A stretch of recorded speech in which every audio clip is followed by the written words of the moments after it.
Hello everyone, welcome to my another blog. তো আজকের ভিডিওটা শুরু করছি বাড়ি থেকে। সকালে ঘুম থেকে উঠে বাড়ি চলে এসেছি। আর এদিকে আমার ভাগ্নি ফোন করছে। আমার ভাগ্নি তো কথাই বলছে না, খুব রাগ করেছে, তাই একটু হামি দিয়ে দিলাম।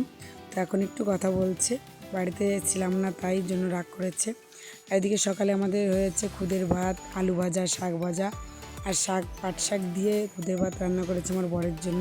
আমার বর খেতে খুব ভালোবাসে তাই।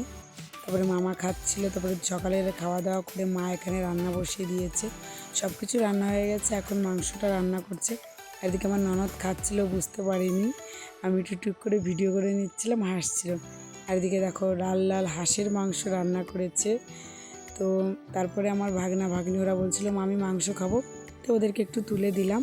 আর এখানে দেখো পিসি এসছে, মানে আমার পিসি শাশুড়ি, আমার শ্বশুরের বোন, আমার ননদ মানে আমার শ্বশুর বাবা, মামা শ্বশুরের মেয়ে, সবাই আমরাও খেয়ে নিয়েছি। পরে মা বোনরা এসেছিলো, তাই একটুখানি ভিডিও করে নিলাম। তো খাওয়া দাওয়া করে আমরা সবাই বেরিয়ে পড়লাম একটু ঘুরতে। একটা মাসি বাড়ি যাবো আর কি, বাড়ির পাশেই, একটুখানি কাছেই। তো এ দেখো মাসি বাড়ি চলে এসছে। ওই যে রয়েছে আমার দাদা হয় সম্পর্কে বিয়াই। আর আমাকে দেখলে শুধু আমার ভিডিও নিয়ে আমাকে অনেক কিছু বলে আর হাসায়। তাই বললাম দাঁড়াও, তোমাকে আজকে আমার ভিডিওতে নেব। আবার আমাকে বলছে যে আমাদের সবাইকে দেখা যাচ্ছে না, ওই দেখো। তাই সবাইকে আবার আমি একটু সুন্দর করছি, ঠিক আছে, সুন্দর করে ভিডিও করছি।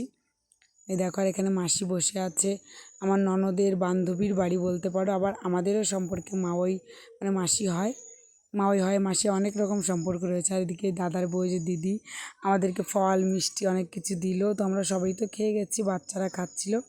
তো ওখান থেকে ঘুরে বাড়ি চলে এসেছি। আর এসে তেমন কোনো ভিডিও করারই হয়নি। আর আমার ঘরের অবস্থা খুব খারাপ, আজকে অনেক টায়ার্ড। আর ভিডিও করব না, ভিডিওটা এই পর্যন্তই। তো চলো, টাটা।